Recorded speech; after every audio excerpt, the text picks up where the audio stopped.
I am here with my beloved Lynne Twist. And my beloved Van Jones.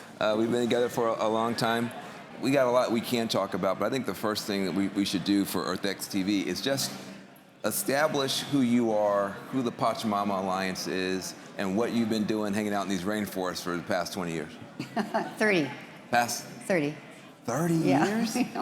Wow, that's crazy. 29 and a half. Well, I was lucky enough to be called to the Achuar people 30 years ago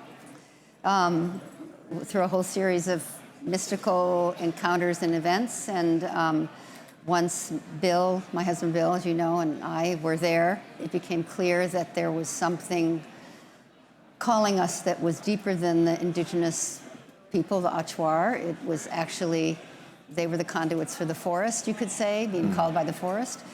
And then the more we got involved with the Achuar in the forest, the more we saw we were being called by the spirit of life itself, through the forest, through the Achuar. And it's now 30 years ago, and we knew nothing about the rainforest. We knew nothing about the environment. I was working on hunger and poverty, as you know, and Bill was a business guy, and it was so perfect because we had no agenda. Right. We didn't think we knew what we were doing. And we were a blank slate for them to write on. So, as you know, they told us, that if we were coming to help them, even though they invited us there, don't waste our time. But if we were coming because we knew somehow deep in our soul that our liberation was bound up with them, that we could work together. Mm-hmm. And that became so clear in that encounter. And so that partnership is not we're helping them because they're behind or backwards or anything like that, or they're helping us because we're so screwed up. Really, it's a collaboration with ancient ways and the modern world, which is critical for the world we're living in now. Yeah.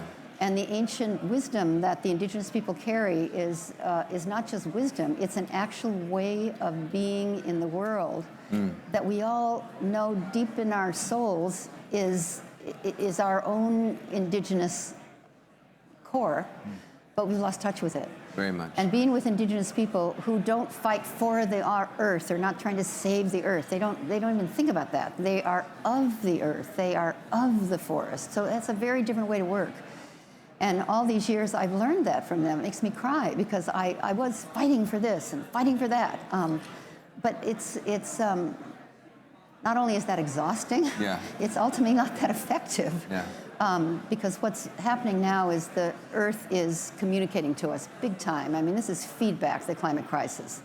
As Paul Hawkins says, it's not happening to us, it's happening for us. And if we can hold it that way, we will receive the message and respond.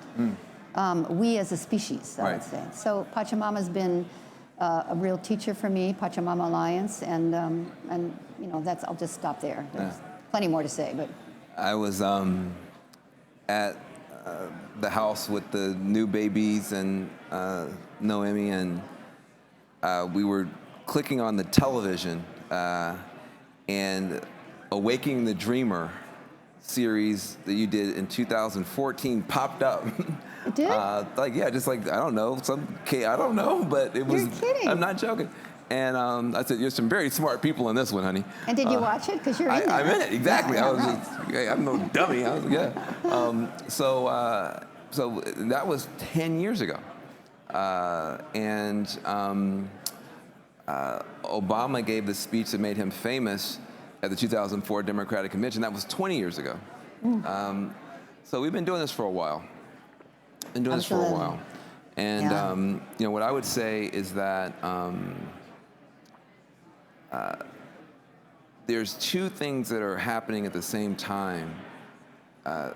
There's this indigenous wisdom that's trying to reassert itself. There's a turn toward Eastern spiritualities, psychedelics. There's a turn back toward wisdom, and yet there's an acceleration toward more and more data. Yeah. And which of these two things is going to be the predominant? Are we going to be that's a question. AI, quantum computing, biotech, these are other movements, all of them claiming they're going to be better for life, better for health, better for the earth. There's a whole AI initiative for climate. But these seem to be very different energies. One very head, very masculine, very top down. The other very heart, very embodied, very bottom up, very feminine. I imagine we need each other, but I'm concerned that this is a weird date that may not work out well. How do you think about all this sort of technological stuff that's going on? Does that play a big role in your mind, or? Well, of course. Oh my God, it's terrifying and inspiring.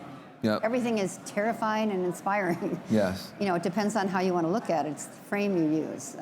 Everything can be used for incredible benefit, or it can be used for terrible, tragic outcomes. But, you know, I like to look at the long view. That helps me, because I worked with Bucky Fuller, and Buckminster Fuller always took the long view, and that helps a lot when you're in the thick of it. Mm-hmm.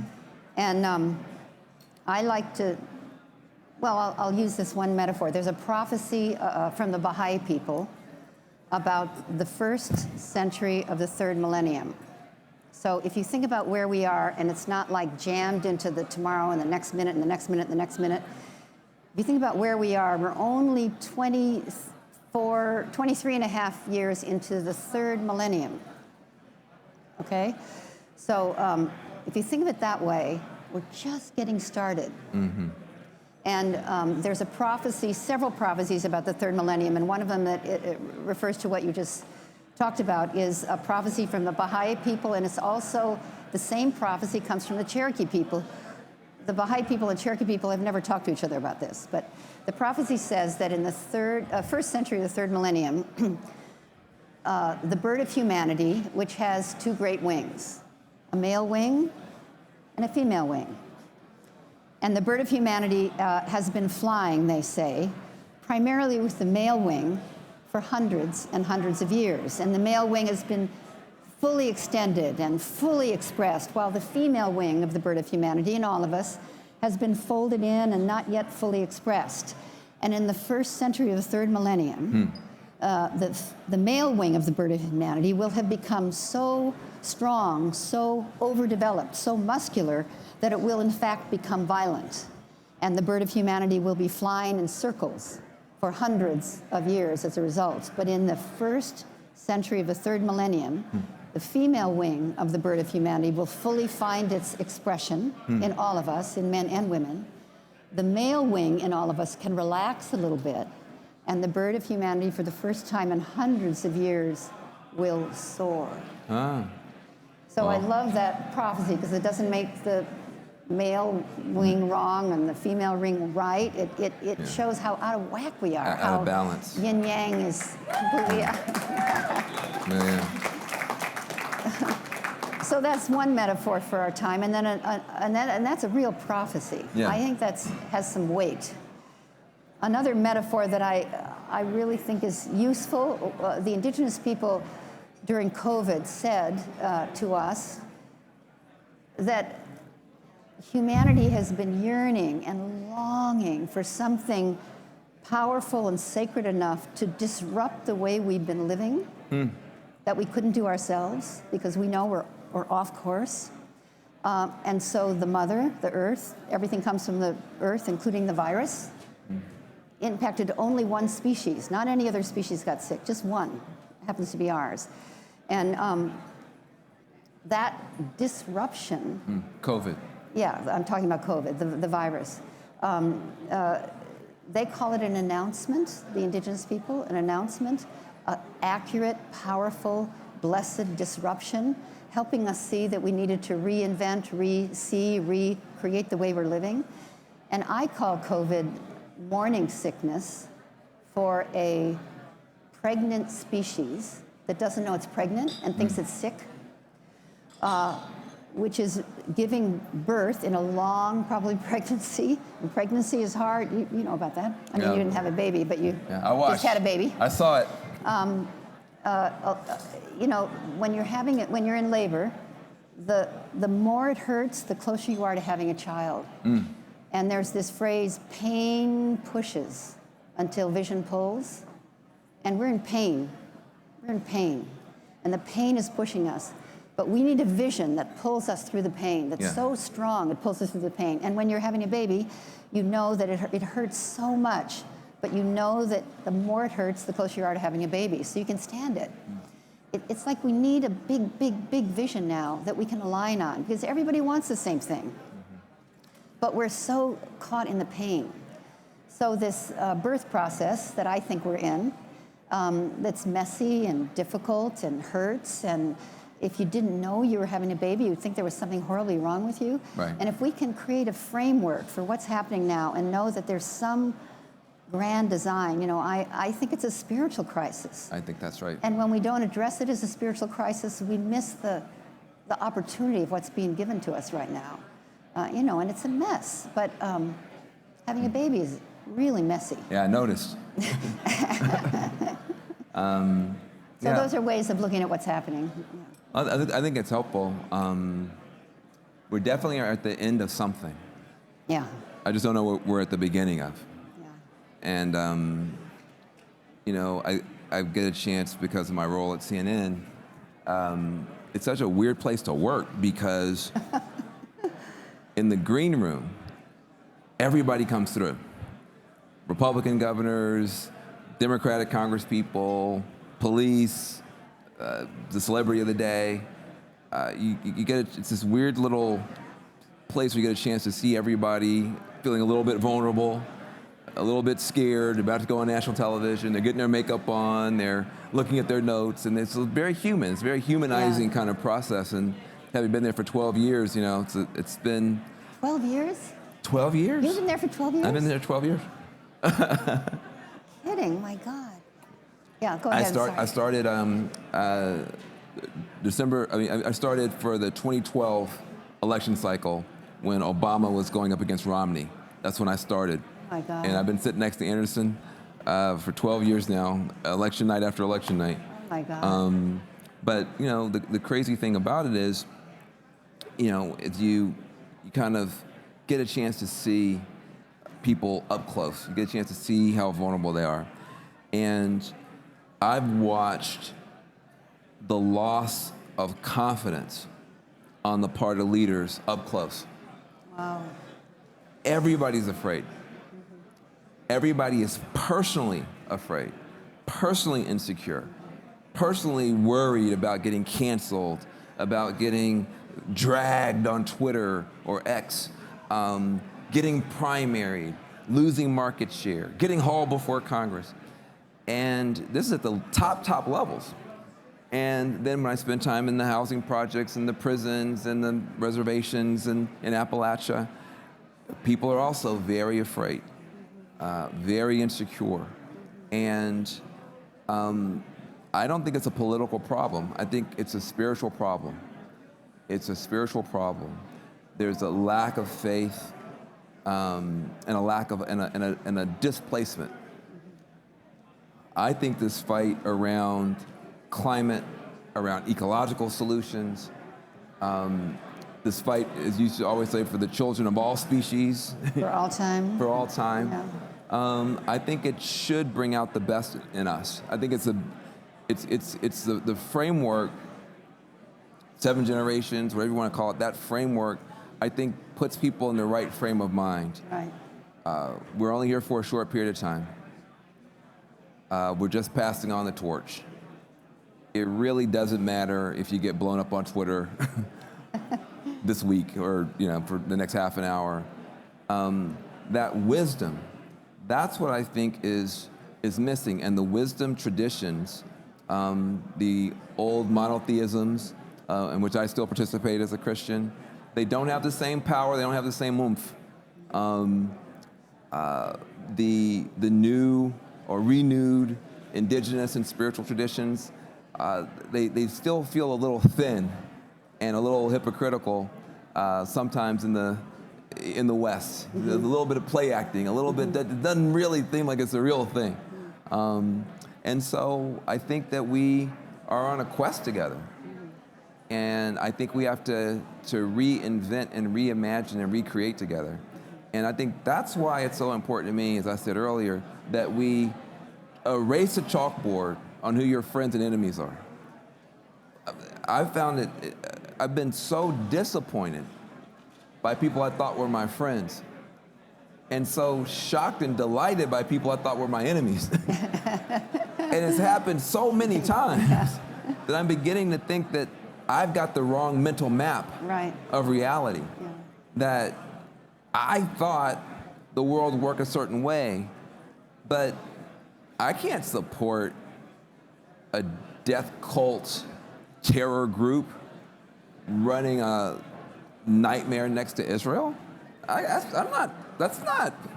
I want Palestinians to be free. I want Israelis to be free. But when you have a country you have to live under an iron dome in peacetime, like it's peaceful, and you got rockets falling on your head, that doesn't seem right to me. And so people are surprised when I say that, which is not that my heart's not breaking for the Palestinians. I just don't think that it's as easy. Right. It's not as reductionist. Things are, the truth is always messy. Yeah.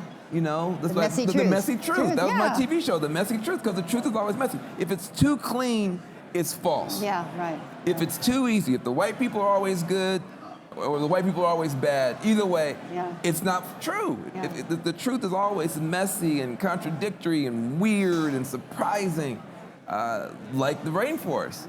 If it's that clean, it's a plastic plant in a plastic, container. So I've been open for new friends. My heart is open for new friends. I want to keep as many of my old friends as I can, but my heart's open for new friends. I don't know enough. I don't think our political parties are fit for purpose. And there was a time when there were no political parties. There was? There was a time when that was an invention. People came up with that. George Washington said he didn't want any of them. Yeah. He said, no, thank you. There was a time when there were no 501c3s. There was a time when there were no think tanks. There was a time when none of the stuff that we have existed. Somebody thought it up. There was a time when there was no money. The time when there was no money. Yeah, that was a good time. That was probably good times. So what I would say is that what do we have to invent together that we don't have? There's a time when there was no religion. Yeah. What do we have to invent together that we don't have? And I think the main thing we have to invent together are better stories. Better stories. The earth is made of stone, but the world is made of stories. If you want to change the world, change the stories. Yeah, right. When I was younger, my hero was Malcolm X. Today, my hero is Mr. Rogers. Mr. Rogers, that's my hero. Can we be nice? Yeah. Can we love each other? Can we get along? Can we be kind? Can we be kind? I miss Jim Henson, Sesame Street. Right. And I think that we have to be like that. We have to be innocent. We have to be open. We have to be loving. We have to be children. We have to be children. Yeah. Everybody is getting a PhD in something really, really complicated and failing kindergarten. Yeah. In how we deal with each other. We got to get back to passing kindergarten again. Can we share? Can we be kind? Can we listen? Can we wait our turn?